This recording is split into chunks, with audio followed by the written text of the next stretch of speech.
Les présidents Chirac et Sarkozy ont commis en Afrique 2 crimes que la France paye très cher. L'assassinat de Kadhafi en Libye et le coup d'État contre le président Laurent Gbagbo en Côte d'Ivoire. Les 2 affaires sont remarquablement similaires. Pour résumer, dans les 2 cas, un président français en exercice a sciemment utilisé la force militaire française contre un pouvoir légitime d'un État tiers pour imposer un régime plus favorable à des intérêts privés et, semblerait-il, également pour éliminer des preuves de financement occulte de campagnes électorales françaises. Et ce sont les populations tant françaises que libyennes ou ivoiriennes qui en paient le prix humain, financier, sécuritaire et démocratique. C'est le cadre général tant en Libye qu'en Côte d'Ivoire.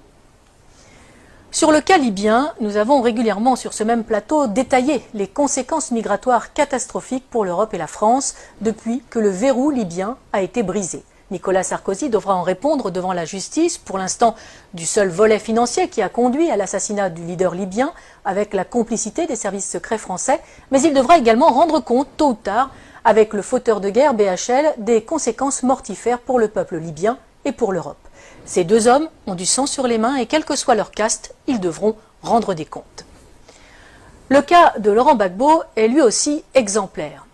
Il est socialiste, mais il est surtout francophile, historien, écrivain, catholique, patriote et n'appartient à aucune loge franc-maçonne. Ce qu'il désire plus que tout, c'est que la Côte d'Ivoire se libère de la France-Afrique que nous avons dénoncée dans notre dernière édition.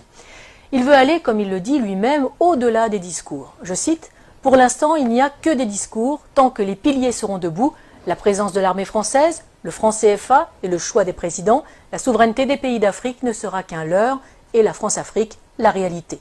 C'est un anachronisme, un scandale tellement énorme, cette dépendance. » Fin de citation. Il va vite devenir l'homme à abattre, d'autant qu'il n'est pas prompt à accepter les exigences de Villepin ou de Chirac qui attendaient, selon ses propos, des valises de billets et pas des valises de francs CFA. Longtemps opposant à Félix Houphouët-Boigny, emprisonné pour cela par le Premier ministre de l'époque, un certain Ouattara, qui est désormais l'actuel président, il est élu à la présidence de la République de Côte d'Ivoire en 2000 face à Robert Guéhi. Dès lors, la France n'aura de cesse de lui faire quitter le pouvoir de gré ou de force. Dès 2002, il doit faire face à une tentative de coup d'État par des éléments armés par le Burkina Faso. Non seulement la France ne le prévient pas de l'attaque, comme Laurent Gbagbo le dira plus tard, bien sûr qu'ils ne m'ont pas prévenu puisqu'ils étaient dans le coup. Mais Michel Alliot-Marie, alors ministre de la Défense de Chirac, refuse de faire jouer les accords de défense pourtant imposés à l'indépendance en 1960 par Paris.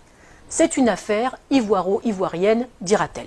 Henri Emmanuelli, ancien président PS de l'Assemblée nationale, expliquera cette trahison par cette sentence, je cite, « Laurent Gbagbo a eu depuis le début un souci, faire de la Côte d'Ivoire un pays indépendant. C'est cela qui ne lui a pas été pardonné. » Pour Laurent Gbagbo, ce coup d'État est la conséquence directe d'une loi sur l'assurance maladie qu'il a fait voter.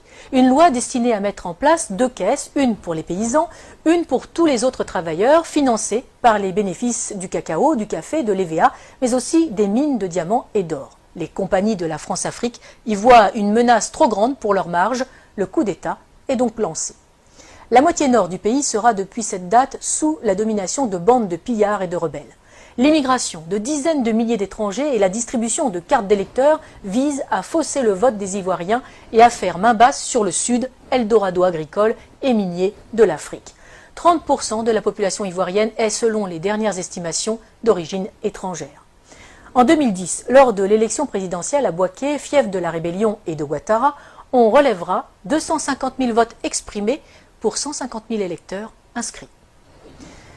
Mais les événements ne vont pas assez vite. Pire, le régime légal de Laurent Gbagbo tient bon et avance vers la modernité. Décentralisation, création de conseils généraux qui s'attellent à la construction de lycées, de dispensaires, de routes. Les succès du Sud, sous le contrôle du pouvoir légal d'Abidjan, font rêver les Ivoiriens de la partie nord qui subissent les pillages et l'arbitraire des rebelles qui soutiennent Ouattara. Laurent Gbagbo est de plus en plus populaire. Si Laurent Gbagbo n'est pas dupe, il confiera depuis sa cellule à La Haye, je cite, « Pour anticiper les coupes d'État, il me suffisait de suivre les cours du cacao ». Il fait preuve de retenue, accepte de discuter même avec les rebelles, et malgré le double jeu du gouvernement français. L'ONUCI, l'opération des Nations Unies en Côte d'Ivoire, saluera même le professionnalisme des opérations militaires de l'armée ivoirienne qui ne provoquent aucun dégât collatéral ni victime innocente. Il faut donc trouver un prétexte. La première tentative majeure date du 6 novembre 2004. Deux Sukhoi de l'armée ivoirienne, pilotés par des mercenaires biélorusses, bombardent la zone de confiance, dénommée aussi ZOC, notamment à Man et Bouaké, et font 9 morts et 39 blessés parmi les soldats français. L'armée française réagit et détruit les moyens aériens de la Côte d'Ivoire, ce qui l'empêchera de lutter efficacement contre les rebelles. La force Licorne doit se lancer à l'assaut d'Abidjan. C'est la dernière partie d'un plan en 4 phases. Un plan qui a si bien réussi en Côte d'Ivoire que la France l'a appliqué en Libye et au Mali. D'abord, un appel à l'aide d'un gouvernement fantoche ou rebelle reconnu comme légal. Ensuite, une première promesse d'aide par l'organisation régionale qui se retrouve vite dépassée. Puis un mandat de l'ONU au nom de crimes contre l'humanité, viols, etc. Et enfin, l'intervention de la France sur le plan diplomatique, économique et militaire pour mettre en place les hommes choisis. Mais en 2004, la dernière partie cafouille. Des informations révélées par Wikileaks et des enquêtes de presse suggèrent une manipulation visant à justifier une action militaire contre Gbagbo. En 2016, la juge d'instruction française Sabine Kéris demande le renvoi devant la Cour de justice de la République, la CJR, des anciens ministres Dominique de Villepin, Michel Alliot-Marie et Michel Barnier, suspectés d'avoir permis l'exfiltration des mercenaires responsables de l'attaque contre les forces françaises. Pour Laurent Gbagbo, les services secrets français ont retourné son chef d'état-major, Mathias Doué, pour une attaque sous faux drapeau afin de légitimer la réaction française. Le parquet général près la Cour de cassation a indiqué n'avoir pas saisi à ce stade la commission des requêtes de la CJR. En 2011, alors que Laurent Gbagbo a remporté les élections de 2010, malgré les quelques 450 000 électeurs fantômes rajoutés dans le Nord, Ouattara et ses amis français décident de forcer les urnes. Ils contestent les élections, mais refusent de recompter les bulletins, qui sont détruits. Curieusement, le premier décompte avait été confié à une société française dont le directeur recevra un contrat de plus de 152 millions d'euros par le gouvernement Ouattara.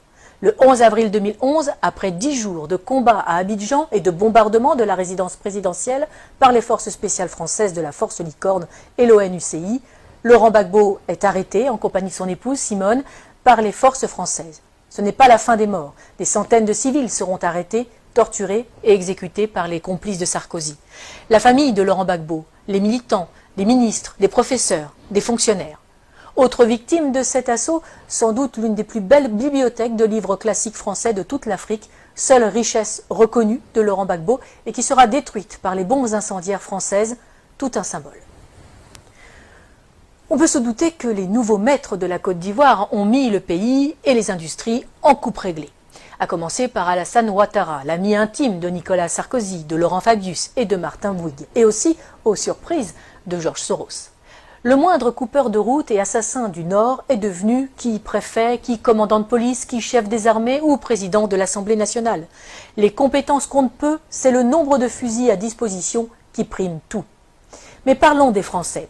Claude Guéant, l'ancien ministre de l'Intérieur et secrétaire général de l'Élysée de Nicolas Sarkozy, a installé une antenne de son cabinet d'avocats à Abidjan, où il fait des allers-retours fréquents pour développer ses affaires et celles de son gendre, Jean-Charles Charqui, devenu conseiller d'Alassane Ouattara. L'ancien ambassadeur de France au moment du putsch est devenu consultant et passe sa vie dans l'ombre de Ouattara. Les chefs militaires de l'opération Licorne sont devenus consultants et se sont vus confier la juteuse modernisation de l'armée ivoirienne. Il ne faut pas non plus oublier les fameuses annulations des dettes africaines. Ces dettes ne sont pas annulées, elles sont en fait privatisées. Les sommes dues et qui ont été payées par les contribuables français sont finalement payées à des entreprises privées du pays créancier pour réaliser des travaux dans le pays créditeur.